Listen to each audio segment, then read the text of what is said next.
નમસ્કાર, આપ જોઈ રહ્યા છો સ્પાર્ક ટુડે ન્યૂઝ। નવસારીમાં એકમાત્ર અને ઐતિહાસિક રમતગમત મેદાન તરીકે ઓળખાતું લુન્સીકુઈ ગ્રાઉન્ડ હાલ ફરી વિવાદના કેન્દ્રમાં આવ્યું છે। પારસી પરિવારે રમતવીરો અને શહેરીજનોને રમતગમત માટે ઉપયોગી બને તે હેતુથી તત્કાલીન નવસારી પાલિકાને અર્પણ કર્યું। આ મેદાન આજના સમયમાં મહાનગરપાલિકા દ્વારા ફ્લાવર શો આયોજન માટે ઉપયોગમાં લેવામાં આવી રહ્યું છે, જેને લઈને રમત પ્રેમીઓમાં ભારે નારાજગી જોવા મળી રહી છે। હાલ શિયાળાની ઋતુ છે।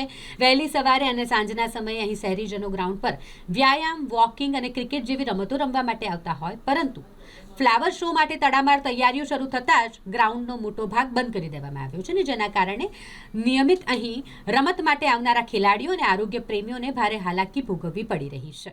નવસારી ખાતે લુન્સીકુઈનું મેદાન એકમાત્ર રમતગમતનું મેદાન છે, જ્યાં વહેલી સવારથી મોડી સાંજ સુધી જુદી જુદી પ્રવૃત્તિઓ રમતગમતની થાય છે। આ સંજોગોની અંદર આ ફ્લાવર શો આવવાનો છે એવી માહિતી મળી, જેને કારણે અનેક સમસ્યા ઊભી થાય તેવું છે। બાળકો ઘણા લાંબા સમય માટે રમતગમતથી વંચિત રહેશે અને બીજું કે આ રીતે આવા ગ્રાઉન્ડની ઉપર, રમતગમતના ગ્રાઉન્ડની ઉપર આવી વિવિધ પ્રવૃત્તિઓ કરવી બહુ યોગ્ય પણ નથી।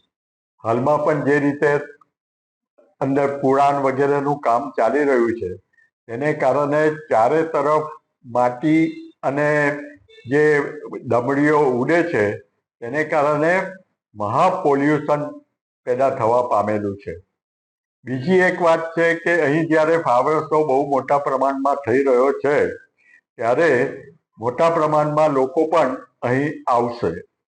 હવે રોજની માત્રા આપણે 5 થી 10,000 વ્યક્તિઓની પણ અવર જવર ગણીએ તો તેને માટેની પાર્કિંગ સુવિધા આજુબાજુમાં કશી જ નથી। એટલે આવા કોઈ શો કરવા પહેલા બીજા વિચારો પણ કરવા જોઈએ। તો પાર્કિંગ માટેની બહુ મોટી જોગવાઈ આ પૂર્વે કરવી જરૂરી બને છે। લોકોની અંદર એક સામાન્ય છાપ એવી પડી ગઈ છે કે શહેરની અંદર અનેક સુવિધાઓનો અભાવ છે, તેને પ્રાધાન્ય આપવું જોઈએ।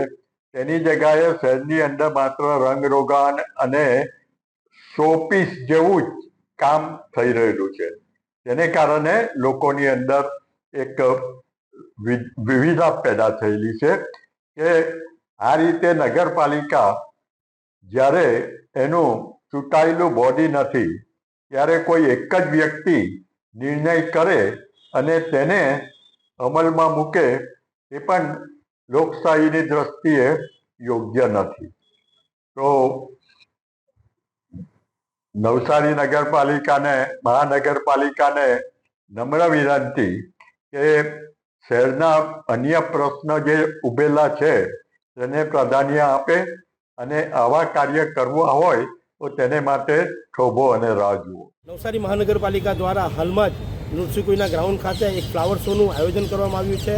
ખરા અર્થમાં કહું તો જે લુન્સીકુઈનું જે ગ્રાઉન્ડ છે, જે તે દાતાએ આપ્યો હતો, માત્ર ને માત્ર રમત પ્રેમીઓને રમવા માટે તેમજ ચોમાસા દરમિયાન ગાય ભેંસને ઘાસચારો ચરવા માટે આપ્યું હતું। આ ગ્રાઉન્ડનો મહાનગરપાલિકા દ્વારા દુરુપયોગ થતો હોય એમ ચોક્કસ કહી શકાય છે। છેલ્લા 10-12 દિવસથી ગ્રાઉન્ડ પર માટીના ઢગલા, જે રીતે અમે જ્યારે કમિશનરશ્રીને પૂછ્યું હતું કે આ માટી કેમ નાખવામાં આવે છે, તો ત્યારે કમિશનરશ્રીએ એવી વાત કરી હતી કે માટી માત્ર ને માત્ર જે રનિંગ ટ્રેક બનાવવાનો છે તેના માટે નાખવામાં આવે છે। પછી ખબર પડી કે કમિશનરશ્રી કહેતા બીજું છે ને અહીં કામ કરતા બીજું છે।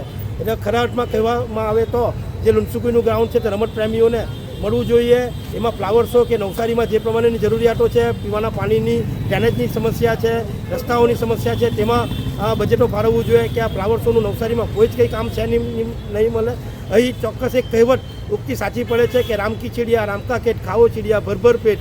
અહીં કમિશનરશ્રીને કહેવાવાળું કોઈ છે નથી। એથી કમિશનરશ્રી પોતાનો મનમાની કરીને, અધિકારીઓ પોતાની અહીંના મનમાની કરીને ગમે તે રીતે અહીં પ્રોજેક્ટો લાવીને શહેરના લોકોને જે રૂપિયા જે વિકાસમાં વપરાવા જોઈએ તે વિકાસમાં નહીં વપરાતા હોય અને શહેરના વિનાશમાં વપરાતા હોય એમ ચોક્કસ કહી શકાય છે।